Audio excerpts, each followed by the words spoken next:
I'm creating it most of the time with me in mind. I'm genuinely curious about the person who's on the other side of the interview, and I want to know the things that I want to know about them.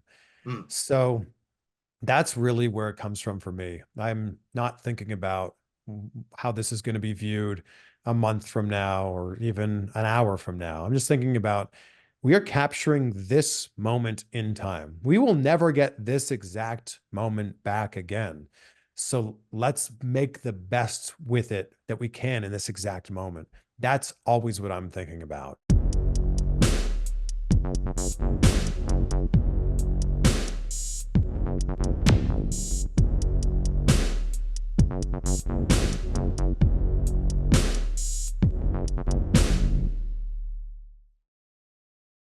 What's going on, guys? It's your boy, Tom Top Trash, and stand back for another interview. This time, I'm joined by the Joe Rogan of pro wrestling podcasting. I'm joined by someone who, in my research, may have more nicknames than The Rock. I'm joined by the one and only Chris Van Vliet. So, welcome to the show, my friend. Oh, Tom, thank you so much for having me. This has been a long time coming, so I'm glad that we're finally doing this. So am I. So, to take this back to the very beginning, Chris, where do you first discover wrestling as an overall fan? I think I first discovered wrestling, I think in the same way that a lot of us do. You know, you're a young kid, it just happens to be on the TV.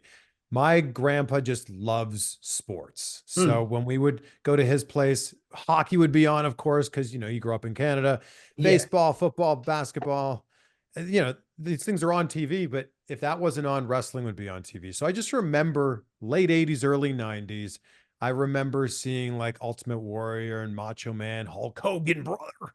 Repo Man, Coco Beware. I remember seeing these larger than life characters on TV. So being aware of wrestling then, but I really became the wrestling fan that I am now during the Attitude Era. mm. Austin McMahon was the big storyline at that time that like really got me in.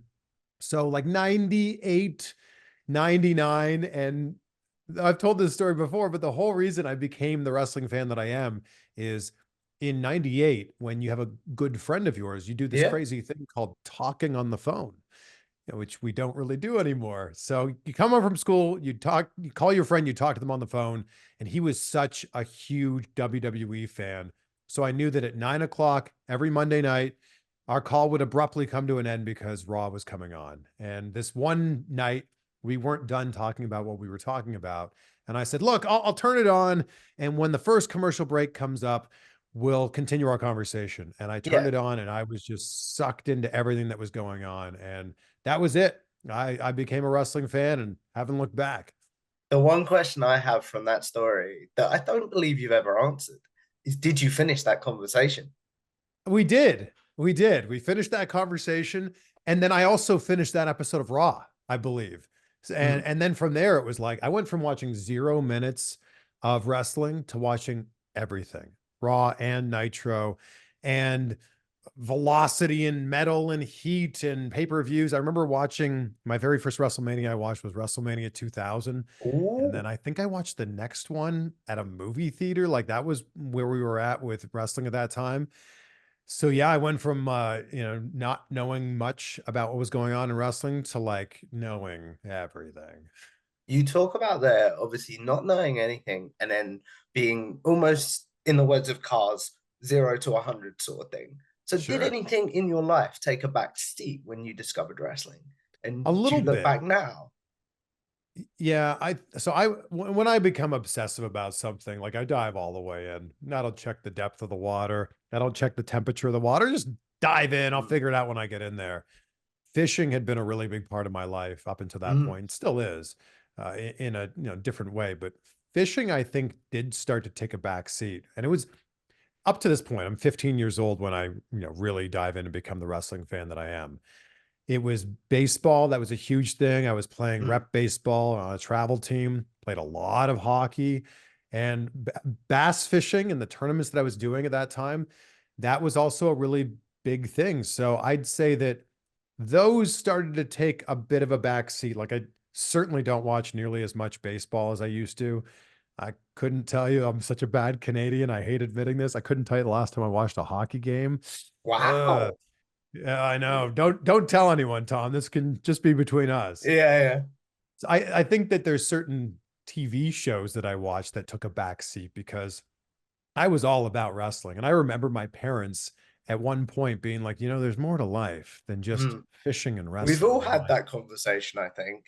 how dare you? If there's not more to life than fishing and wrestling, of course there is more to life than Mm. just fishing or wrestling. So you talked about there being more to life than fishing and wrestling. I know from my research that you realized there was more to life when you was in college, and you realized you hadn't. I believe the way you phrased this is you had an epiphany your senior year, and you was like, "We're gonna have to work for the next 40 years." So is that where your sort of "I'm going to be a broadcaster" thing came from? That's the moment in my life that really shifted my entire thinking. I wanted to be a broadcaster since I was a kid. And, I had a Fisher Price tape recorder when I Mm, was 4 years old and pretended to be the radio DJs that I heard on the radio. That was always the dream and the goal, but it just felt like it was so far off, especially growing up in Canada. If I wanted to be an entertainment reporter or TV host, there were like 12 mm, jobs, right? There weren't that many opportunities. So it just felt like it was so far off. That was what I wanted to do. It just didn't seem that possible. And mm, the moment that you're talking about, that epiphany that I had when I was in college, was me realizing like I was having the best time in college. I lived with four of my best friends. We drank lots of beer and vodka and all kinds of other things. We had the best time. And then I realized, oh my gosh, we're going to graduate in, at that point, I think it was 7 months from now. We're going to mm. graduate in 7 months. Then what? Like, then what do we do? Because right now, a 10 a.m. class felt really early. Like I'd much rather Yeah. sleep in than go to a 10 a.m. class. But when I graduate, that all comes to a screeching halt. I've got to go enter the real world. And you can't tell your boss, coming to work at 9 a.m., that just felt too early. So I In decided the to words not of come in. Hulk Hogan, that doesn't work for me, brother. Exactly. So you did, I realized that when I graduated, you were going to, whether you liked it or not, be thrust into the so-called quote unquote real world. Mm, And I just decided in that moment, I didn't want to have a job that I hated going to. I didn't want to be the person who couldn't enjoy Sunday because you knew you had to wake up on Monday and go to a job that you didn't like. So that mm, was it for me. I was going to do everything that I could to at least try to have a job I didn't hate. If I loved it, oh my gosh, that'd be the icing on the cake. But I would just do whatever I could to not hate my job. And that's when I reached out to every radio station and TV station in my college town and just said, hey, can I come in and just volunteer and see how it's done in the real world? mm. And that fortunately was kind of the first step in the journey that I was on to work in broadcasting. Do you view broad how do I word this question? Do you view volunteering in the current era that we live in? Do you view that it's still relevant? Absolutely. How else are you going to get that real world experience? Mm, And what you're giving to somebody is your time and your you're willing to do whatever they're asking you to do. What they're mm. giving you is invaluable real world experience. So look, I know that experience doesn't pay bills, at least not right now. But what that's going to lead to is other opportunities down the road. So if I had the opportunity to go back and do it again, I would do it again every single time for sure, because I'm not in the position that I'm in now. If it wasn't for me at 21 years old going, I'll do whatever I can just to step foot in an actual TV station, just to step foot Mm. in an actual control room or something like that. And I know that without that experience, I wouldn't have had the opportunities that I was given. You talk about there the opportunities you've been given and things like that. What would 21-year-old Chris think of what you're doing now? I don't, I think it'd be really tough, first of all, to explain to 21-year-old Chris that TV is not really as relevant as it was 20 years ago. Mm, And that radio's there, but there's this other thing now where people like me and you can grab a yeah. microphone and create what kind of is a radio broadcast, and it's called a podcast. So I think that it's just changed so much. Like Mm. broadcasting has changed so much in what to what we have now.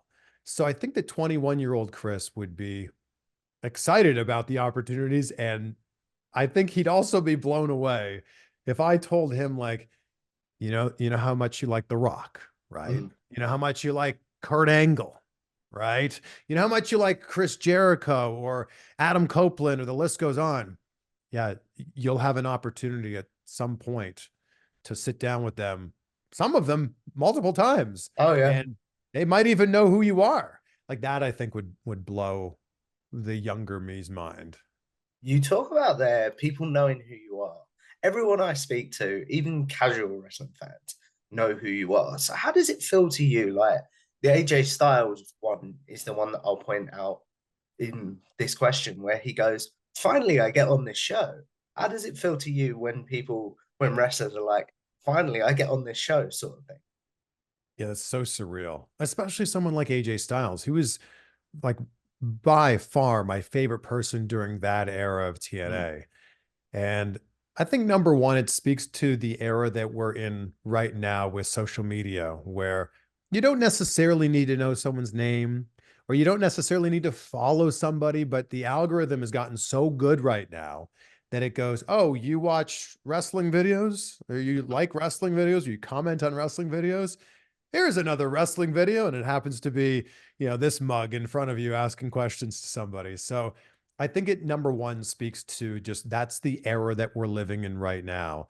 mm, But it's just what a surreal thing that the mm. people that I looked up to when I was younger are now, maybe they don't know what my name is, maybe they've never seen an episode of my show, but my face is familiar to them Mm. because of social media.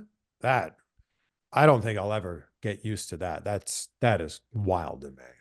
You talk about never getting used to people knowing who you are because of social media. How do you deal with the pressures of social media? Of like, because we all deal with trolls and people like that. How do you deal with someone saying, I don't enjoy your content, but maybe not in such a polite way, if you know what I mean?" Oh, it's fine. I totally understand that in a world with 8 billion people, not everybody's going to like everything. And I think that Mm, that's what makes us all so unique as individuals is, something that you like, Tom, maybe something that I don't particularly care for. So I think that it would be very short-sighted to think that everybody's going to like the same thing. So when somebody says, hey, I don't like your content, cool. I hope that you find something that you do like. mm. Or someone the other day was like, this is why I don't watch your stuff, because every interview you do blah, blah, blah. And I said, every interview? Really? Every single Yeah, yeah. interview? Well, could you point out maybe in these last 17 interviews where I've done that thing that you're describing? So I can totally understand that if that people don't, people like what they like and people don't like what they don't like. And that's totally okay. And I think it also speaks to the time that we're at right now with a lot of the tribalism in wrestling, right? If you I like was so three, looking forward to talking to this with you. oh I'm yeah, not we gonna can lie. dive all the way into this. If you like three letters and I like three different letters, that doesn't mean that I'm right and you're wrong or vice versa. It just means that we like different things. Mm, If you like mint chocolate chip ice cream and I like Rocky Road, I'm not going to go, I can't, are you serious? You like mint chocolate chip? That is a ridiculous thing. How could you possibly like that flavor of ice cream? This other flavor of ice cream is so much better than that flavor of ice cream. You'd be stupid to like that flavor of ice cream. mm. At the end of the day, we all just like ice cream. It's okay. And when you go into the ice cream shop, you'll probably get a different flavor than I will. And that's okay. Like what you like, and it's okay to not like what you don't like. You talk about there liking what you like. That brings me quite nicely to where is your current wrestling fandom, Chris? As we record this in May of 2024, because I'm not quite sure when this will air in the year yet. I just like everything. Like, I've always been a wrestling fan first. And I think that that has somehow been lost in the last handful of years. That at the end of the day, we like watching wrestling. Mm, And I've always been a wrestling fan. When I go back to like when I really dove into it in the late 90s, it was WWE and it was WCW and it was ECW. And then I found out what's this? there's local wrestling, there's Mm. independent wrestling. I had no idea. This is crazy. Then I dove deep into that. Then TNA started. I watched it all, and I still do. And I think it's like a buffet. So if you and I were to go with a plate to, I'm going to name an American buffet that's, man, so good. If you and I, Tom, were to go to the Golden Corral, you I would think fill we your have plate those up in with, England randomly. do they have Golden Corral there? I think so. I've Oh, heard of with the these. chocolate wonderful? That's right. Yeah. Yes, we I don't, do. Golden Corral seems like the most American thing of all time. Mm. But if you and I were to go to the Golden Corral with our empty plates, you would fill it with the food that you like, and I would fill it with the food that I like. And then we would sit down at our table and we would both enjoy a lovely dinner together. But I wouldn't sit there going, you picked those red Jello cubes that are on every buffet. Why would you choose those? You went with the crab. Why would you go with the crab legs when the sirloin was over here? You would just Mm. eat what you ate, and I would eat what I ate, and that would be the end of it. And it's just so strange to me that we're living in a time right now where we both come to, I'll continue with with this metaphor here. We'll both come to the table with our plates of the wrestling buffet that we like. And people Mm. are going, "Oh, that thing? I can't even be friends with you if you choose that thing on the buffet." We're all picking from the same buffet here, and that buffet is called pro wrestling. Mm. You talk about there picking from the same buffet and things like that. So how do you go about and I'm trying to find the segue. I'm not very good at that. But how do you go about then? We've talked about your broadcasting career and getting into broadcasting and things. How do you then go about in 2019 going, I think I'm gonna branch out on my own and try and make my YouTube channel a thing? Well, and it started well before that. And I think that I was fortunate that I guess the prep work had been done before. I started my YouTube channel in 2011, Mm. and it's obviously grown quite a bit since then, but it's also changed a lot. My YouTube channel, YouTube in general, social media in general has changed a lot. But if we go back to the start of my YouTube channel, this was really just a dumping ground for like the interviews that I had done, not just with wrestlers, but actors and comedians and different kinds of celebrities and different kinds of entertainers. It's kind of just a dumping ground for, I did this interview with someone who I thought was really interesting. We only aired 30 seconds of it on the TV station that I worked for. What about the other 5 minutes or Mm. 25 minutes of that interview that no one will ever see? What if we just put that up on YouTube, kind of as like a digital library for this to exist in? So that's where this idea started. And being a wrestling fan, I was really fortunate. You work for a TV station, you're interviewing actors or comedians or directors. Wrestling also falls under that umbrella of Mm. entertainment. So early on, I was able to not only talk to these wrestlers about the show that happened to be in town, but also talk to them about like burning questions that I always want to know the answer to from a match from 5 years ago or 10 years ago or 20 years ago. And I think that I was really able to ingratiate myself with wrestlers because I was such a big wrestling fan. Yeah. And most of the time they were going to a local TV station and the people that were interviewing them had no idea about wrestling. They didn't know anything about wrestling. And it was just such a surface level interview. And I was able to, as a fan, just ask the questions that I want to know the answer to. Started throwing those up on my YouTube channel, and some of those started getting a bunch of views. That's really where it began. Fast forward probably 5 years from there, where I went, what if I didn't wait till TNA or WWE was in town? What if I were to go to a local independent show and interview somebody there? What if when Mm. I go to WrestleMania 27, that was actually probably one of the first ones.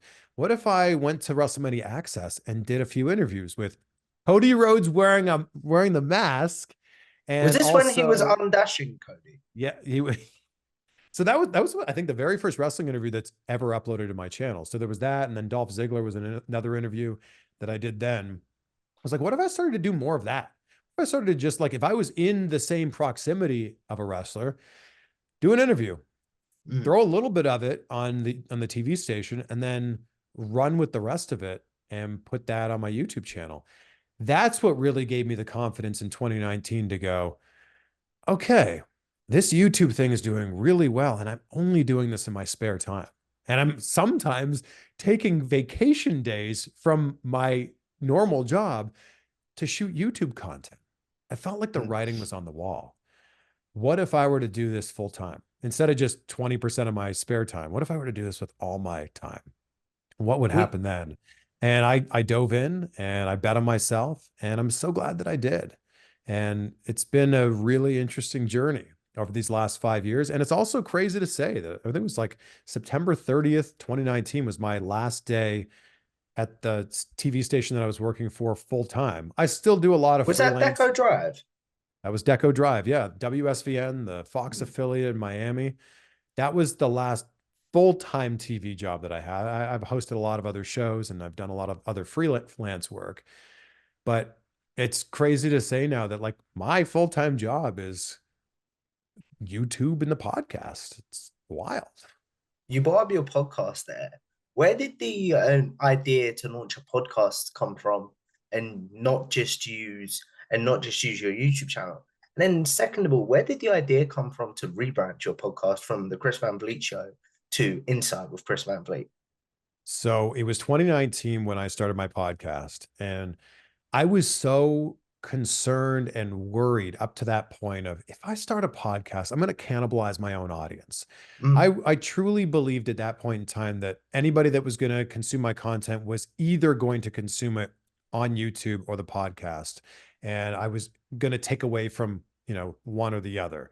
So YouTube was doing fairly well for me. So I thought, if I have a podcast, I'm just going to eat into that. And there really didn't seem like there was a clear path to monetize the podcast. I'm like, all I'm doing here is just like taking viewers away from the YouTube channel. mm, And it was actually a conversation I had with Ryback, who had a pretty popular podcast at that time. And he said, you should totally do this. I'll help you out. I'll give you some advice. I'll show you the hosting sites that you need. You should totally have a podcast. I think you'll do well with it. Just take the audio you have from your YouTube interviews and throw them up on an audio. And that's what I did. I started that in June of 2019. And I haven't looked back since. I've actually, I think I might enjoy, this is crazy to say, I think I might enjoy the podcast version more than I enjoy the YouTube version. And I think there's just something, radio was my very first job, worked at 570 News in yeah. Kitchener, Ontario, Canada as a board operator. There's something that's very intimate about radio. And I Mm, think it's the idea that you sit and you talk into this microphone and you know that this microphone is either going into someone's headphones or it's going into someone's car, but it's very much a one-on-one experience. You're not sitting around in a group of people going, hey, everybody, let's put on the latest podcast. And I think that for me, there's just something so intimate about it. To answer the second question, it was the Chris Van Vliet show for, I think it was like 2 years. And mm, the reason it was the Chris Van Vliet shows, I didn't know what to call the podcast. My YouTube channel's always just been my name. So when I started the podcast, I was like, what could I call this? What should I call this? I've got a logo that says Chris Van Vliet. That's it right there. Easy. Let's not overthink this.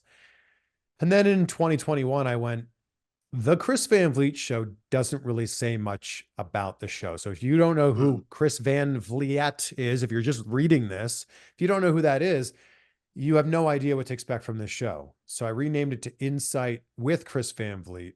Number one, because it tells you a little bit about the show. We're going to get some sort of insight here from the people that we're listening to. mm, And number two, I was kind of borrowing from the podcast that I listen to the most. And aside from the Joe Rogan Experience, all of the other ones that I listened to had a name. It was the something something with, the something with. And I went, Tony Robbins has this great quote that I come back to frequently, and it's success leaves clues. mm, If the people who are at the very top of the game, if they're all doing the same thing, well, why are you trying to do something different? Why are mm. you trying to be that salmon, to bring another fishing reference in here? Why are you trying Yeah. to be that salmon swimming up current, swimming against the current? So I just went, if that's what they're all doing, there must be something here. Where did it come about then, as someone that really likes this segment of your show, where you were like, I'm just going to do a solo show and take questions from my fans every Friday?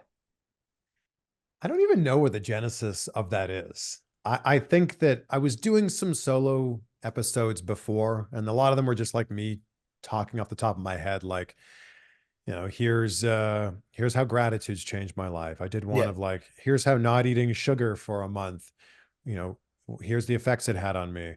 I was doing these solo episodes, they were like 10-ish minutes, 12-ish minutes.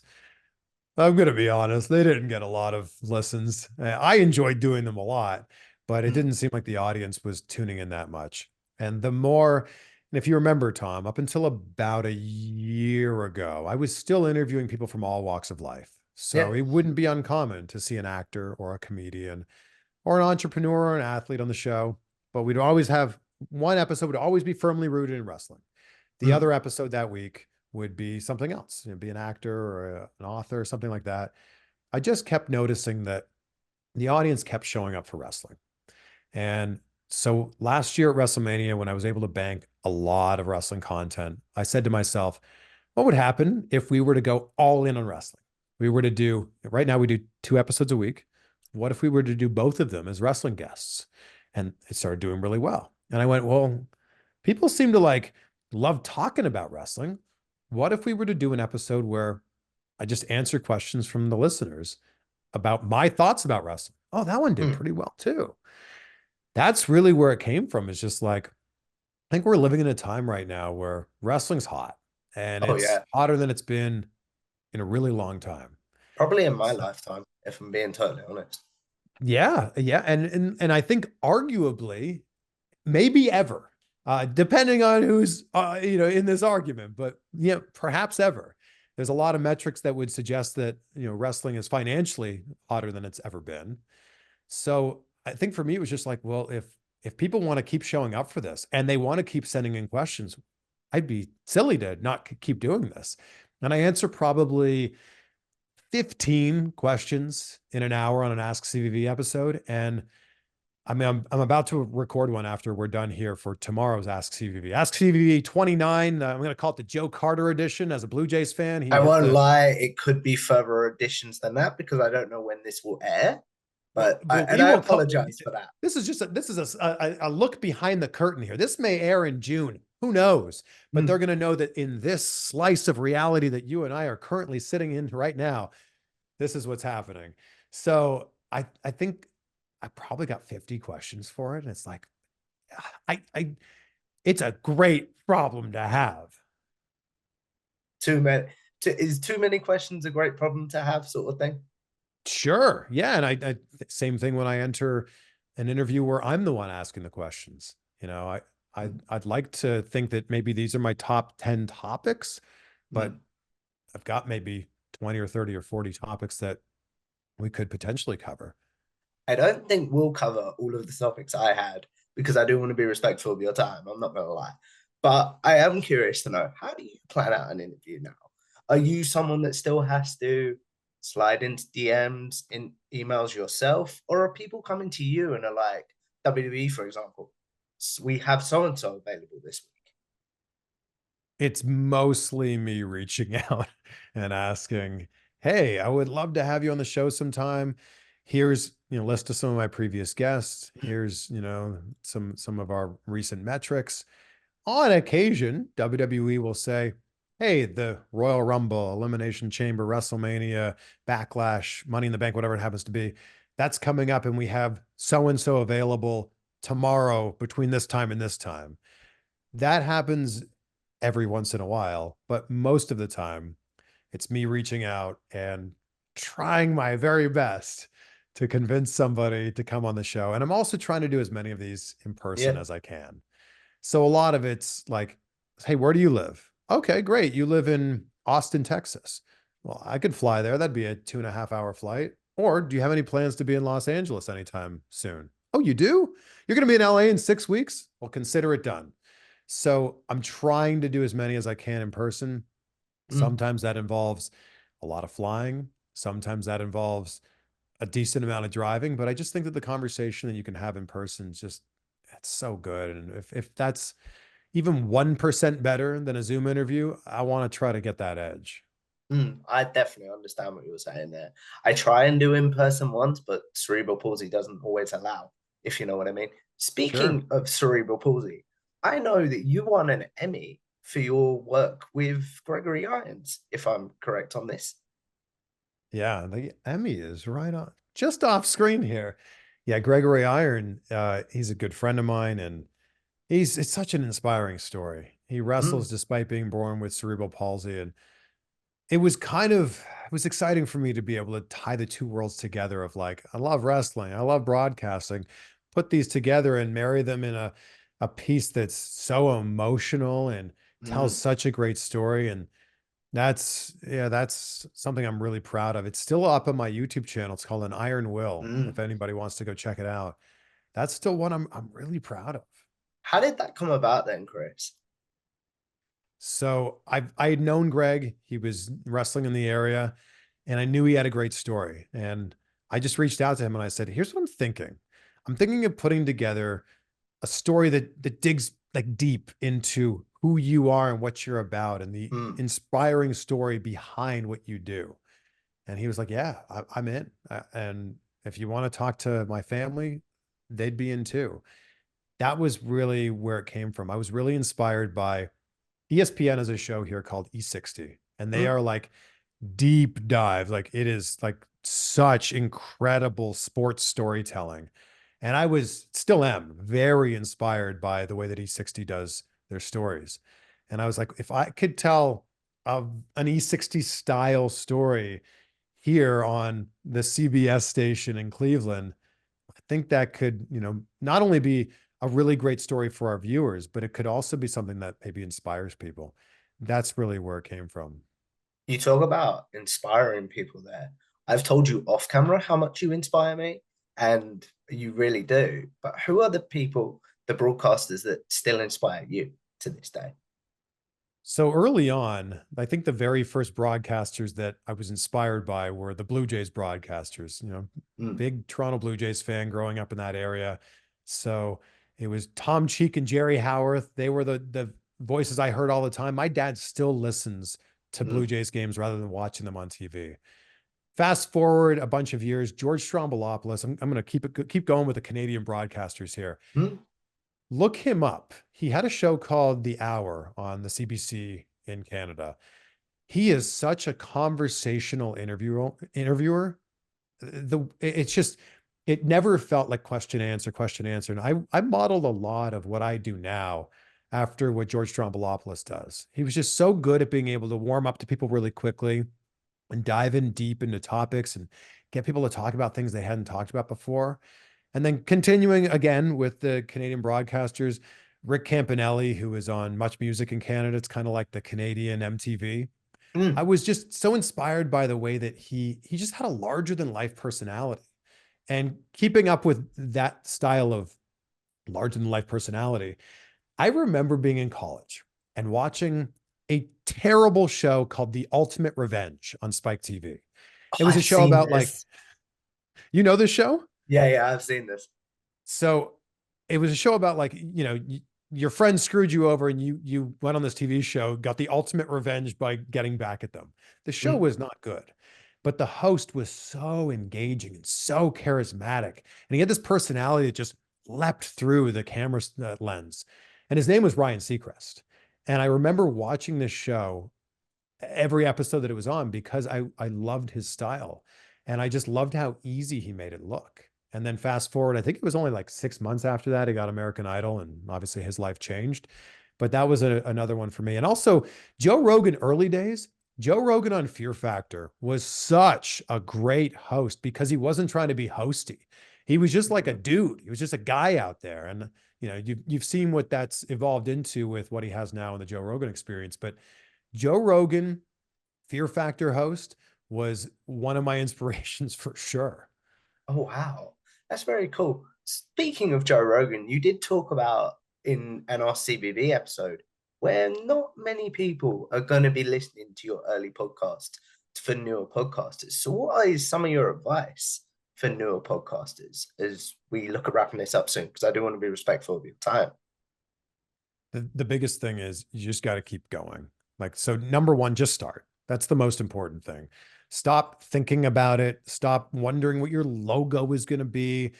just do it. Just start. Know that your first episode is going to suck. Mm. Okay. Know that your second episode is going to suck as well, but it's not going to suck as badly as your first one. So just start and make sure that you don't stop. Like consistency is the key. If it's going to be a podcast that is once a week, for example, Mm. set a day and put it out at the same time every single week. So put it out Tuesday at 12 o'clock. And then as you continue to keep showing up, your audience will continue to keep showing up. And maybe it's only 11 listeners on your first episode. Maybe it's 13 on your second one, but oh my goodness, that is almost a 20% increase. And I would say celebrate those little wins along the way. And the biggest thing in podcasting that I think causes failure is just people giving up or people Mm. getting too busy, which is okay. We're all busy in our own right. But if you've made a commitment to your audience to show up, then you should just keep showing up in the hope that they're going to keep showing up too. I have a self-indulgent question before Please. we do generic questions and the wrap-up question.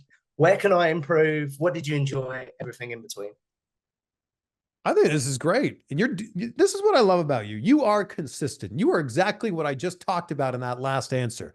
You keep showing up, and that's why you're continuing to go on this journey that you're on right now. I don't think there's room for improvement here. Do you? How do you think you could improve?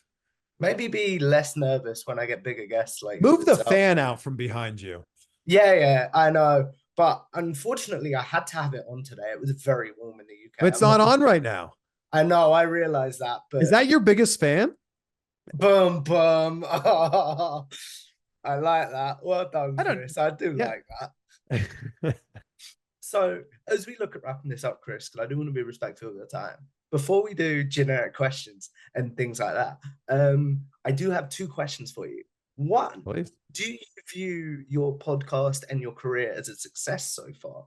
And if you stepped away and said, I'm going to be a full-time dad, I'm going to whatever, what would you want your legacy as a creator to be? Look, I have never thought about legacy. And I think the biggest part about that is when you're in this, you're in the day-to-day of it. You know, I'm not thinking about a video that I create today and how people are going to watch that 5 years from now or 25 years from now when they're watching it as a hologram or whatever it'll be. Oh, wow. Who knows, right? I'm just thinking about like, and I know this may not be the best approach, but I create most of my content very selfishly. I'm I do, if genuinely that helps. interested.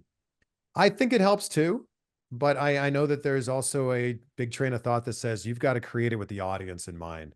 I'm creating it most of the time with me in mind. I'm genuinely curious about the person who's on the other side of the interview, and I want to know the things that I want to know about them. Mm. So that's really where it comes from for me. I'm not thinking about how this is going to be viewed a month from now or even an hour from now. I'm just thinking about we are capturing this moment in time. We will never get this exact moment back again. So let's make the best with it that we can in this exact moment. That's always what I'm thinking about. So, and I don't think there'll ever be a time when I'll step away and whether it's be a full-time dad or go into a different career or I don't know, just fish every single day.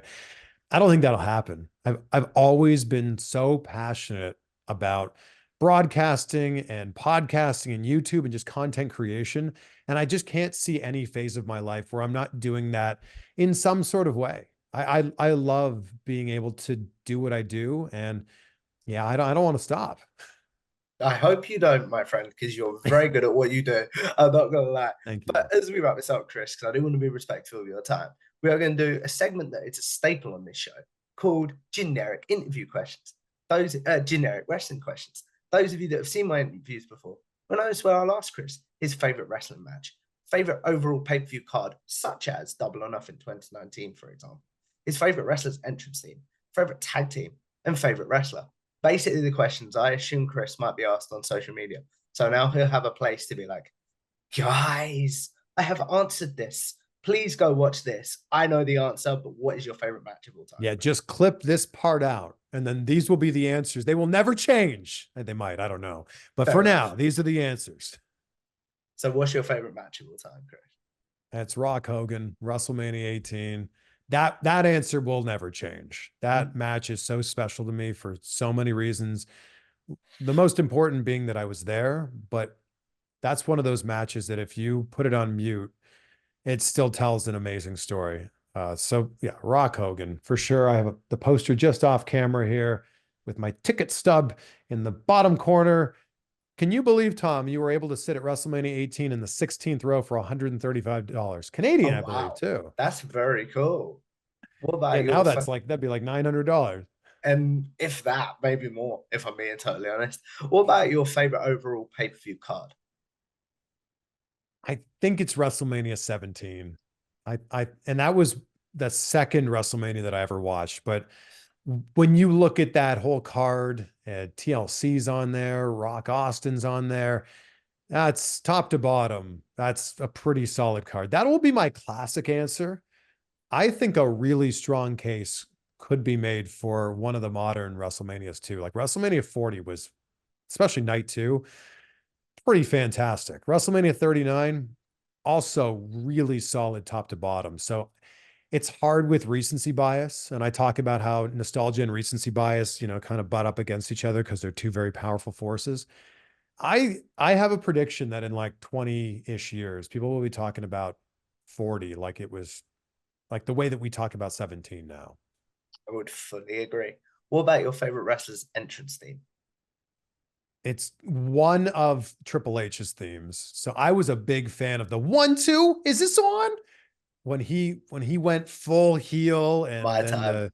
that so like Triple H was one of my favorites, still is one of my favorites.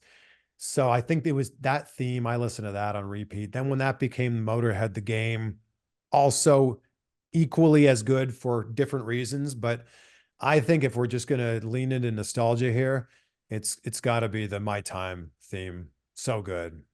What about your favorite tag team, Chris? The Hardy Boys. And if you watch my backyard wrestling clips, I've seen this. maybe don't, but actually they're pretty good. I feel like What about there's Hardyford? They real were cool. potential there. But if you look at these, I was heavily inspired by both Matt and Jeff. And I did the Twist of Fate, I did the Swanton Bomb. I remember watching Dudley's versus Hardy's at Royal Rumble 2000, the tables match. And I remember watching that on repeat and just being like, how did they do this? So there's a lot of great tag teams. And I'm not trying to say that the other ones aren't great, but the Hardy Boys were really special to me. What about and then finally, Chris, the biggest generic question, in my opinion, who's your favorite wrestler? It's got to be The Rock. The Rock was one of the biggest personalities that got me in and made me the fan that I was in the Attitude Era. And then when you look at The Rock at every phase of his career, not just wrestling career, but just every phase of his career, he's brought something new to the table, whether it was Hollywood Rock or the Final Boss or corporate rock. I'm so entertained by The Rock, whether he's in the ring or he's on the mic. And I think that he exceeded everybody's expectations at WrestleMania 40. I think Yeah. there were a lot of people that went, man, he hasn't wrestled a real match. It's funny that everyone says he hasn't wrestled a match in 8 years. Like they're counting the Eric Rowan match. And that is no disrespect to Eric Rowan. I love him, but that wasn't really a match. That was a rock bottom followed by a 1-2-3. Yeah. So Rock really hadn't wrestled a full match In in a 11 decade. years. Yeah. And so it's like he went out there and he didn't miss a beat. And I think it speaks to the dedication that he has to his craft. And it speaks to the athleticism that he has. As we record this today, it is The Rock's birthday. Yes, The it Rock is. is 52 years old, still looks the way he does, still moves the way he does. There's, whether you like The Rock or not, there's a real lesson to be learned there from just the dedication and the perseverance that he has. Yeah, there's something that's very impressive about that. It's very, very cool, my friend. But as we wrap this up, Chris, the question I end this show on is I believe as podcasters, YouTubers, or even just people with social media, we're all sort of going to live forever in some sort of very, very weird way if you think about the world. So, what is one piece of content you're like, I'd like to be remembered for that. And then what is one that you're like, if you could scrub that from your brains, I would appreciate it. I don't know if there's one piece of content that I would want to be remembered for. Like I'd like to think that as a conglomerate, just as a bunch of Mm, stuff, you could go, oh yeah, that's all. Either I really like that, or maybe that's not for me, and that's okay. I'm really proud of the interview that I recently did with John Cena. the hour-long one. Yeah, man, that was so cool. It ended up being over an hour because he's just He so kept kind extending and it, did he not? generous. Yeah. That one I'm really proud of. So if you were to only watch one, I think there's just a lot of life lessons in there. And this is not me, it's him. Like there's a lot that we can learn from him. And every time I leave a John Cena interview, I'm like, man, I want to be a better person. I just Mm, want to treat people in a better way because I see the way that he treats not just me, but the way he treated my camera guy, Zeus, the way he treated the audio people in the room. Like he's just a good person. So I left that going, I just want to be a better person. And one that maybe I don't want people to remember me for. And look, I put it up on my channel. I'm okay with it being there. But I was pretty embarrassed when I took that DDT from Gangrel, the Impaler DDT. mm. I messed up in a bad way. And I think about it frequently. I was actually thinking about it this morning when I was walking the dog that like that could have gone really wrong and it would have been 1000% my fault. But I jumped up a little too high, spiked myself right on the top of my head. And I'm fortunate now that, my neck works, Yeah. but that could have been really bad. So that's one. If I'm not a big regret person, I don't want to, because I believe that we're in this spot that we're in right now because of everything that happened before this. Back to the Future, love that movie so Oh much. yeah, so do I. But if I could go back, I'd probably walk into that TV segment at Gangrel's Wrestling School and tap that version of me on the shoulder and go, yeah, I know it sounds like a great idea. Don't do it. And if you have to do it, grab one of the crash pads and then Mm. do it on the crash pad. We don't, you don't need to take an Impaler DDT because you're not going to do it right. How did John Cena saying, and I promise we'll wrap this up in 1 second, just one final question. How did John Cena saying control the controllable change your life? I just had never thought about it in those simplistic terms before. And he said it to me in the interview that we did in 2019 during WrestleMania 35 weekend. And we talked about it again in the most recent interview for the movie Ricky Stenicki.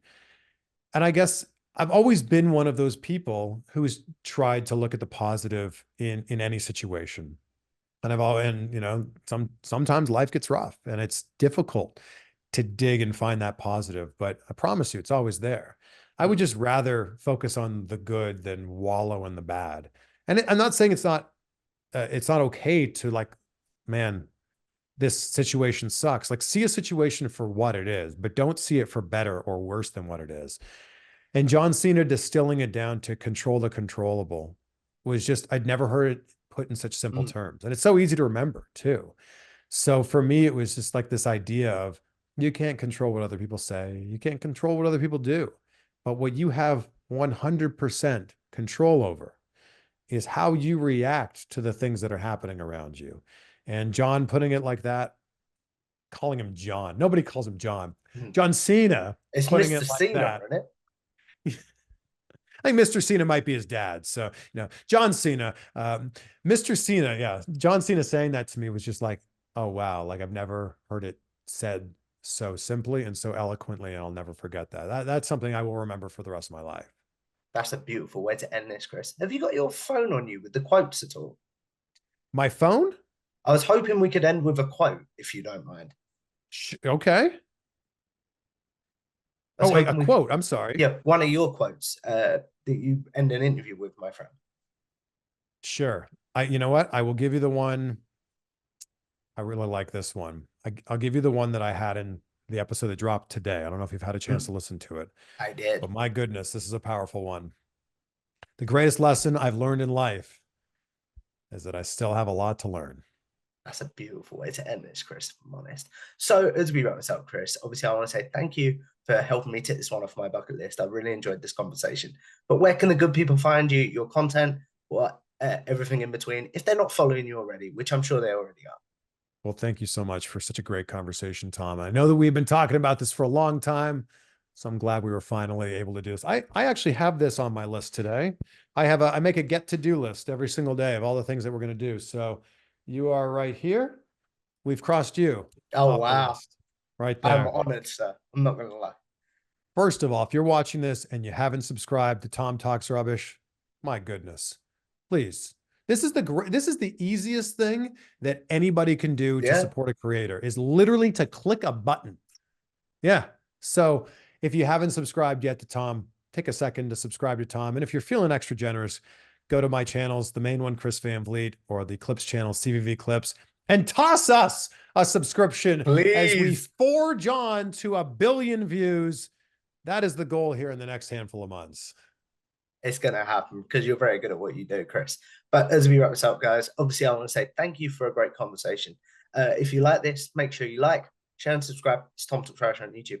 Follow me on Twitter, or X. I still haven't figured out how to do this when I hold the mic, at Tom Talk Rubbish. And I will see you in the next one. Goodbye now.